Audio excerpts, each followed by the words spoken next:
Welcome to the Explainer. Here, we take core texts and turn them into visual guides that are super easy to follow. You know, it's interesting. The Quran doesn't open with a grand story. Instead, it starts with a profile of the kind of person who achieves ultimate success. So who are these people? Let's dive right in as we explore the very beginning of the Quran's second chapter, Al-Baqarah, to really unpack its definition of a true believer. Okay, so our journey kicks off with a really powerful claim the Quran makes about itself. Right from the get-go, the Quran makes this incredibly bold statement. This book, there's absolutely no doubt about it. But here's the interesting part. It says its guidance isn't just for anyone. It's for a very specific group of people, the muttaqun. So what does that mean for us? Well, it means unlocking this guidance isn't something that just happens. You have to have a certain mindset. A real active consciousness of your responsibility to God, and a deep commitment to stay away from wrongdoing. All right, so who are these muttaqun? What does it actually take to be one of them? The cool thing is, the Quran doesn't leave us hanging. It jumps right in and paints a super clear picture, laying out the exact qualities they have. So here they are, 5 key characteristics. Now, this isn't just some random checklist, It's more like a complete blueprint for how to live. And to really get a handle on it, we can actually group these 5 things into 3 distinct but totally interconnected dimensions. So let's break that down. We're going to see how these traits build on one another, creating this incredible integrated system that links our inner world, what we believe, with our outward actions, and even our place in society. And it all starts right here, in the heart. You see, the foundation is this deep, internal conviction, a belief in a reality that goes way beyond what our 5 senses can pick up. And this belief in the unseen, in the ghaib, and the certainty about the hereafter, it's not just some passive idea you hold. No way. It's the ultimate driving force, the motivation for living a moral, responsible life. Because suddenly everything you do is framed by this bigger picture of eternity. Okay, so once that belief is solid in your heart, what's next?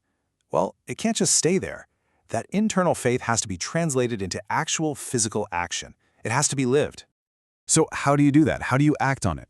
The Quran points directly to prayer, and it's really specific with its language. It says they establish prayer. That word implies something you build, something you maintain consistently, not just a ritual you go through the motions for. Think of it like a bridge. Prayer is that direct, vertical connection, that regular, disciplined link that keeps the line to the divine open. It's what constantly reinforces the faith you have in your heart. But it doesn't stop there. This whole journey of faith isn't just an individual thing. True belief has to spill over. It has to show up in how we deal with other people, helping to build a fair, compassionate community. And the Quran points to this act of spending, Infaq. Now, this is so much more than just charity. It's a fundamental recognition that whatever we have, our wealth, it's all a gift from God. It's an amana, a trust, that's meant to be circulated and shared. And this is where you see this beautiful, perfect balance. You've got prayer, the salah, which is your vertical connection, right? Strengthening that direct line to God. And then you have giving, the infaq, which is your horizontal connection, fulfilling your responsibility to society. You really can't have one without the other for the system to work. So what's the payoff? What happens when someone actually lives this way? When they unite their heart, their actions, and their role in the community? Well, the Quran makes a very clear, very profound promise. In verse 5, we get the result, the ultimate outcome for the muttaqun, for those who truly live with this deep sense of responsibility. First up, they are promised guidance from their Lord. And listen, this isn't a one-time gift. It's a continuous state of being.